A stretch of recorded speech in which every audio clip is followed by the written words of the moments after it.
¿Cómo está usted? Buenas tardes, soy su hermano Juan Carlos Soto, esto es Hablemos de la Biblia. ¿Usted es salvo? ¿Le parece una buena pregunta? ¿Cómo ser salvo?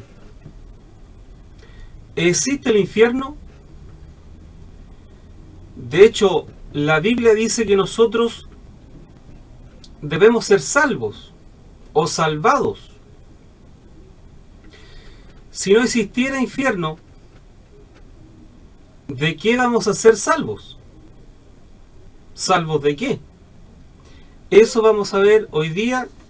Se trata sobre el plan de salvación, ese que empieza en Génesis 3:15, que es la primera evidencia bíblica sobre este plan que creó nuestro Dios para salvar al hombre en esta condición de pecado. Para esto vamos a leer un semi-estudio que hemos hecho con bastantes versículos, así que si usted lo quisiera tener, solo escriba a juancarlosoto7@gmail.com o vea nuestros videos en Facebook en Apología Bíblica. Dice, primeramente, ¿ser salvo de qué? Ser salvado o salvo de la ira venidera y estar eternamente y para siempre separado de Dios. Porque el alma es eterna, por lo tanto, el castigo de nuestro desvío es eterno en el infierno. De no existir el infierno, como algunas personas piensan, entonces la pregunta es para ellos, ¿salvo de qué?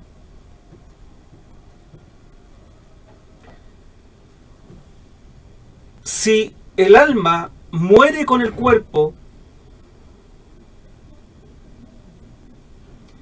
y ya no existe más, no se justificaría la salvación.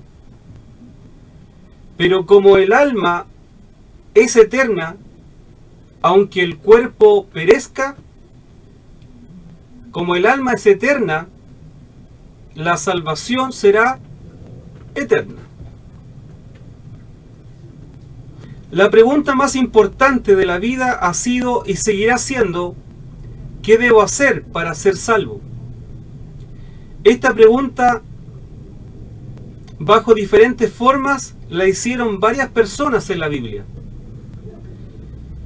Job, en su libro Job 9:2, el joven rico, en Mateo 19:16, los discípulos, Mateo 19:25, los judíos en el día del Pentecostés, Hechos 2:37, el carcelero de Filipos, Hechos 16:30, ciertas personas que le preguntaron a Jesús, Lucas 13:23. Primer paso en este plan de salvación sería el arrepentimiento. Juan el Bautista dijo, arrepentíos, porque el reino de los cielos se ha acercado. Mateo 3:2. Arrepentíos. Es el primer paso. Jesús dijo, el tiempo se ha cumplido y el reino de Dios se ha acercado. Arrepentíos y creed en el Evangelio. Marcos 1:15. Pedro dijo, arrepentíos y bautícese cada uno de vosotros en el nombre de Jesucristo para perdón de los pecados y recibiréis el don del Espíritu Santo. Hechos 2:38. Ese era el primer paso, arrepentirse.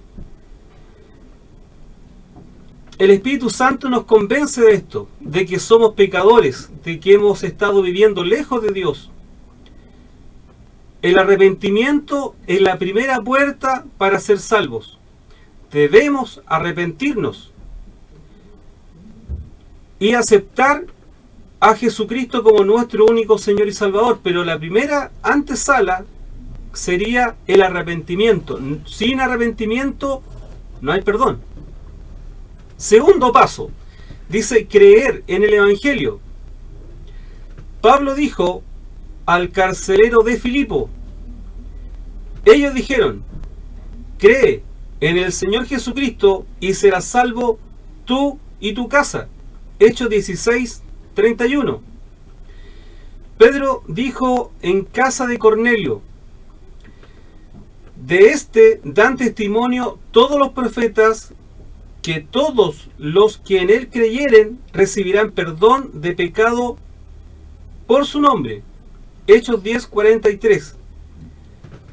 Pablo dijo que el Evangelio es poder, porque no me avergüenzo del Evangelio, porque es poder de Dios para salvación a todo aquel que en él cree, al judío primeramente y también al griego. Romanos 1:16. Entonces tendríamos el arrepentimiento, creer en el Evangelio, creer en estas buenas noticias, en que Jesucristo es el Señor y ha abierto una puerta para ser salvos. Ahora, ¿qué se entiende por creer en el Evangelio? Primero, tener un conocimiento de Dios. Dice, y esta es la vida eterna, que te conozcan a ti, el único Dios verdadero, y a Jesucristo, a quien has enviado. Juan 17:3. Asentimiento a la obra de Dios.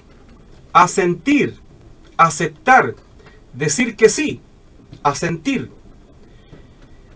Que si confesares con tu boca que Jesús es el Señor y creyeres en tu corazón que Dios le levantó de los muertos, serás salvo.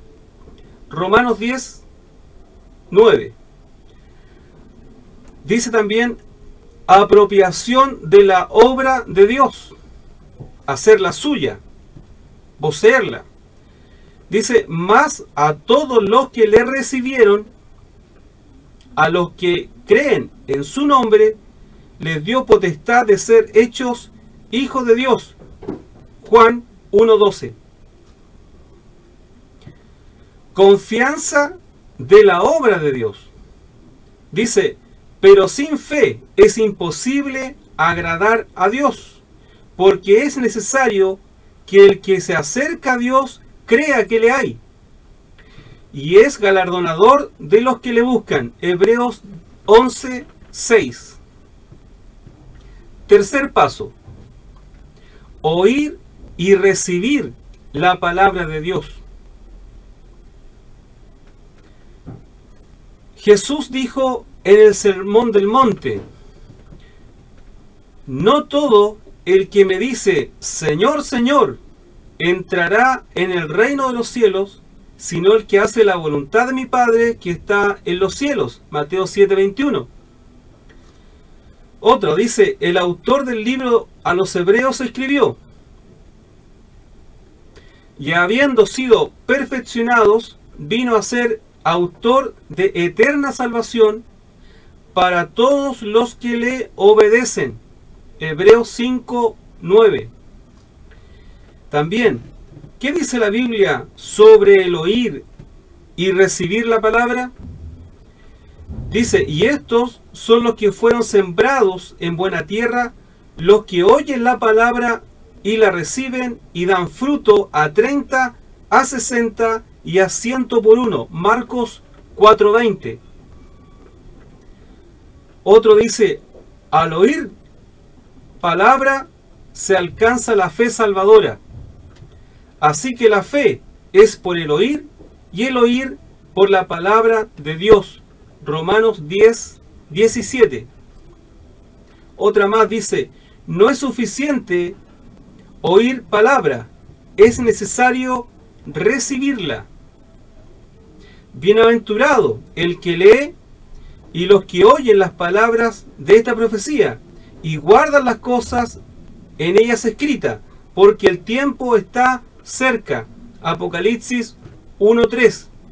Es decir, bienaventurado el que lee, ¿cierto? el que oye y el que guarda. Cuando tú lees, oyes y guardas la palabra de Dios, y ya estás entrando a ser parte del plan de salvación de Dios. Oír y recibir palabra es sinónimo de obediencia. Dice, pero sed hacedores de la palabra y no tan solo oidores, engañándoos a vosotros mismos. Santiago 1:22. Hay que oír la palabra de Dios y guardarla y hacerla práctica en nuestra vida. Porque si oímos la palabra de Dios y después nos olvidamos, es como alguien que se mira al espejo y después se olvida de su rostro. Cuando tú escuchas la palabra de Dios, no tienes opción. Tú tienes que obedecer la voz de Dios en tu vida. Cuarto paso, perseverar. Jesús dijo, mas el que persevere hasta el fin, éste será salvo. Mateo 24:13. Perseverar en la obra de Dios. Pase lo que pase, venga lo que venga, seguimos adelante esperando el galardón que Dios tiene para nosotros, poniendo nuestra mirada en Jesucristo, el autor y consumador de la fe. La salvación no consiste únicamente en empezar bien, sino en terminar bien. No temas en nada lo que vas a padecer, así que el diablo echará a algunos de vosotros en la cárcel para que seáis probados, y tendréis tribulación por 10 días. Sé fiel hasta la muerte, y yo te daré la corona de la vida. Apocalipsis 2:10. Claro, este es un camino. Básicamente no es una carrera. Algunos comienzan pero re bien. Pero pasados los años, uno los busca y ya no están. En la Biblia tenemos ejemplos de personas que se desviaron de la fe. Pablo dice, porque Demas me ha desamparado, amando este mundo, y se ha ido a Tesalónica. Crescente fue a Galacia, y Tito a Dalmacia. Segunda de Timoteo 4:10. Juan dice, salieron de nosotros, pero no eran de nosotros, porque si hubiesen sido de nosotros, dice, habrían permanecido con nosotros, pero salieron para que se manifestase que no todos son de nosotros. Primera de Juan 2:19. 4 son las verdades importantes con relación a la salvación. Es necesario arrepentirse, es necesario creer, es necesario obedecer, es necesario perseverar. Acepte el sacrificio que hizo Jesús por usted en la cruz con todo su corazón y será salvo, y por su testimonio podrá ser salvo usted y su familia. ¿Se recuerda esa promesa? Sé salvo tú y tu casa. Eso no significa que porque yo sea salvo automáticamente se salva mi familia, sino que hay una promesa. La promesa sería en que por mi testimonio, por la obra de que Jesucristo y el Espíritu Santo haga en mi vida, con los frutos que de esta regeneración, este bautismo en el Espíritu, por llamarlo de alguna manera, por mi testimonio, muchos vendrán a Cristo, sobre todo mi familia, que será la primera instancia en que vea mis cambios del viejo hombre a la nueva criatura. Muchísimas gracias por compartir estos estudios. No se olvide, si usted lo desea tener, escriba a juancarlosoto7@gmail.com, o si no, véalos también en la página de Facebook en Apología Bíblica. Converse con su pastor, converse con sus diáconos, converse con los oficiales sobre estos temas, compartámoslos, veámoslos, y sobre todo que el Espíritu Santo nos guíe a toda verdad y a toda justicia. buenas tardes y que el Señor le bendiga.